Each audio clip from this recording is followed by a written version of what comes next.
Okay, so this is kind of a story that is related to the H-1B visa debate and related to one of our beats of 2024 and will certainly be an ongoing story in 2025. So, Russell, go ahead. Okay. So this is actually an old story that got new life because of the debate around the H-1B visa. Somebody dug this up from 2019. A site called 411 dug this up, and then everyone started circulating it again. Now, this fella, you think I got to think about Boeing? Whoever Derenick Bird is, he is on the case. So, why are Boeing planes falling apart? Exhibit A. Boeing engaged $9 an hour Indian engineers to build 737 MAX software. I got to say, as somebody who's been on this story, they did report it in 2019, but it has not been something that's gotten brought up a lot in the narrative since. So the original reporting on this was Bloomberg. This article dropped June 28th, 2019, and the revelations in it were quickly forgotten. It remains the mystery at the heart of Boeing Company's 737 MAX crisis. How a company renowned for meticulous design made seemingly basic software mistakes, leading to a pair of deadly crashes. Longtime Boeing engineers say the effort was complicated by a push to outsource work to lower paid contractors. The MAX software, plagued by issues that could keep the planes grounded months longer after U.S. regulators this week revealed a new flaw, remember this is 2019, was developed at a time Boeing was laying off experienced engineers and pressing suppliers to cut costs. So this was right after the two plane crashes when this was written. Increasingly, the iconic American plane maker and its subcontractors have relied on temporary workers making as little as $9 an hour to develop and test software, often from countries lacking a deep background in aerospace, notably India. In offices across from Seattle's Boeing Field, recent college graduates employed by the Indian software developer HCL Technologies Limited occupied several rows of desks, said Mark Rabin, a former Boeing software engineer who worked in a flight test group that supported the MAX. The coders from HCL were typically designing to specifications set by Boeing. Still, quote, it was controversial because it was far less efficient than Boeing engineers just writing the code, Rabin said. Frequently, he recalled, it took many rounds going back and forth because the code was not done correctly. Boeing's cultivation of Indian companies appear to pay other dividends. In recent years, it has won several orders for Indian military and commercial aircraft, such as a $22 billion one in January 2017 to supply SpiceJet Limited. That order included 100 737 MAX 8 jets and represented Boeing's largest order ever from an Indian airline, a coup in a country dominated by Airbus.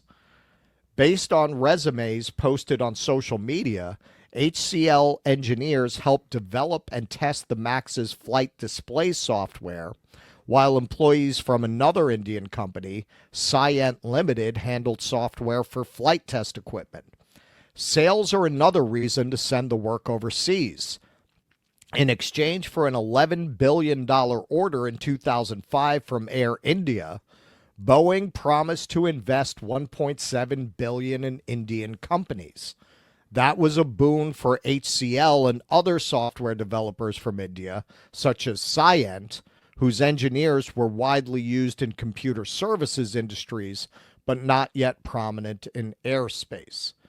Okay, so obviously with Vivek claiming that Americans have a cultural problem that makes them lousy engineers, everyone's been glomming onto this story and saying, well, look at what the Boeing engineers are saying. They had to keep fixing the work of the Indian engineers. So this is Boeing in 2023 celebrating the fact that Air India made a big order of the MAX and the Dreamliner, both planes that whistleblowers have said are dangerous and poorly designed.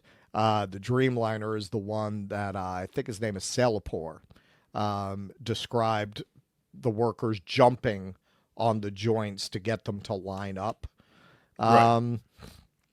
And then the MAX, we know about the MAX.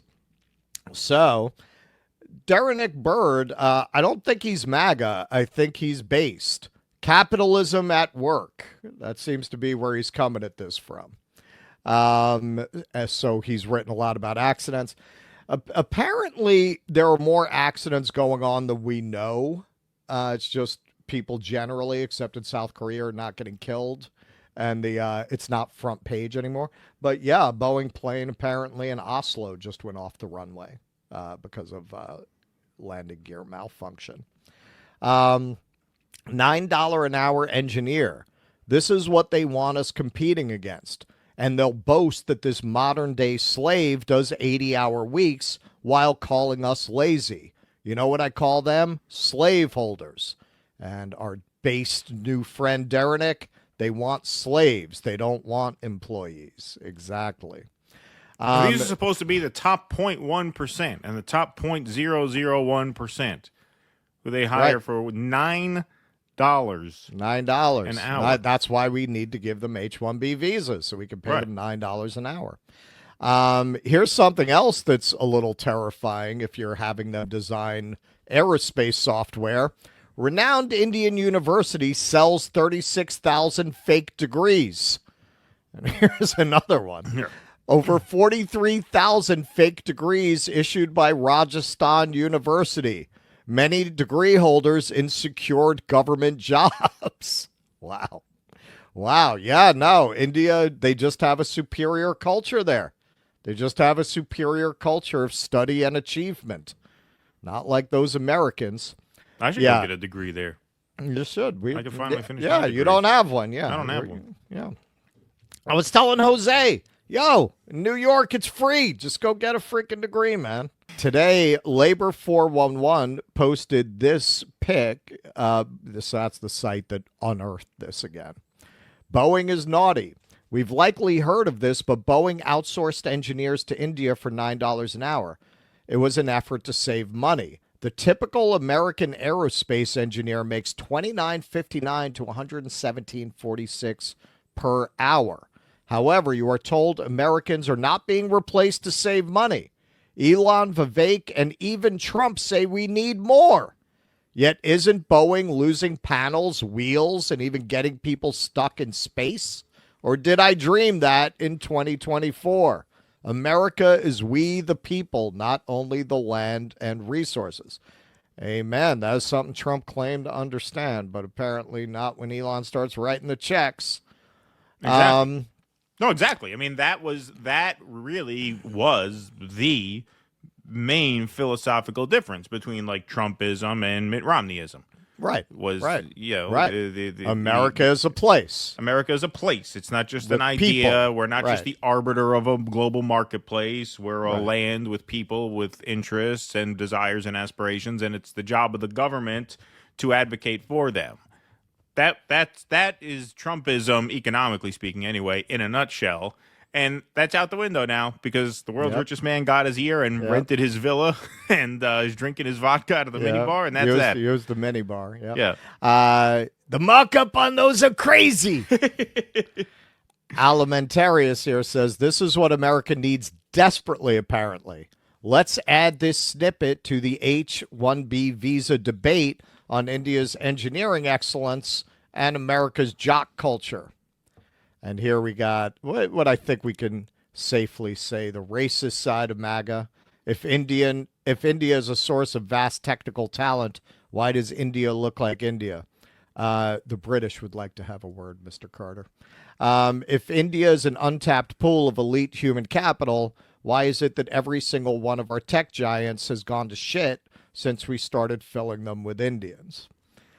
Boeing was literally, this is misinfo science, Boeing was literally destroyed by Indian software developers. putting MBAs in charge of anything was an incalculable mistake. Now, I am just going to say it's more complicated than that. We've been on this story for quite a while. What people with that kind of a facile explanation do not want to get into is, in many ways, the incentives of capitalism destroyed Boeing. Because in the end, a company that was run for decades with a philosophy of, if you build it, they will come. If you just build the best plane, then the money will take care of itself. Eventually merged with McDonnell Douglas, which had a culture of chasing the stock price, and that culture wound up eating the company because the incentives of making the best plane aren't really compatible with the incentive of driving the next quarter, of always driving the stock price higher for the next quarter. That involves cost cutting and showing how much money you saved and how much the labor costs are coming down. And it's inherently in conflict with a company that is known for engineering the best plane, no matter what the costs are to do that. But at the same time, in regards to the debate we're having right now, part of that incentive structure was to take, the article gets into, these people were not, it's not like they brought in a bunch of Indian engineers with 20 years of experience. They brought in a bunch of college kids to design software for this plane that hundreds and thousands of lives are going to be dependent on.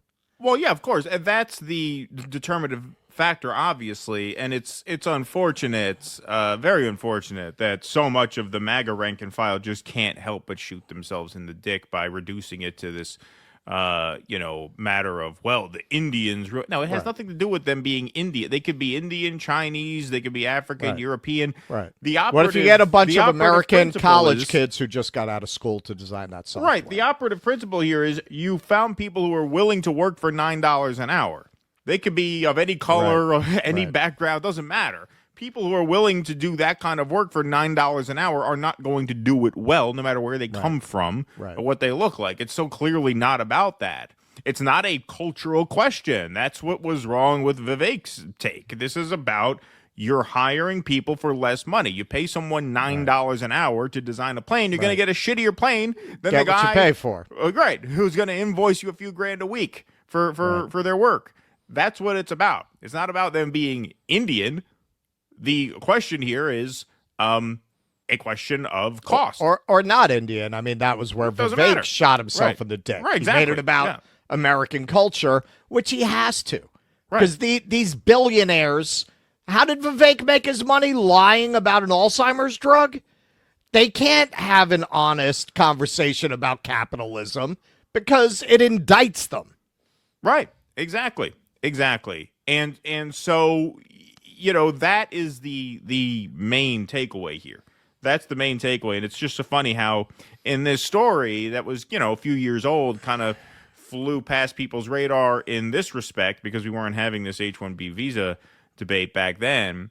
But you see how those two stories kind of collide. Come together. Yes. Yeah. Please clap.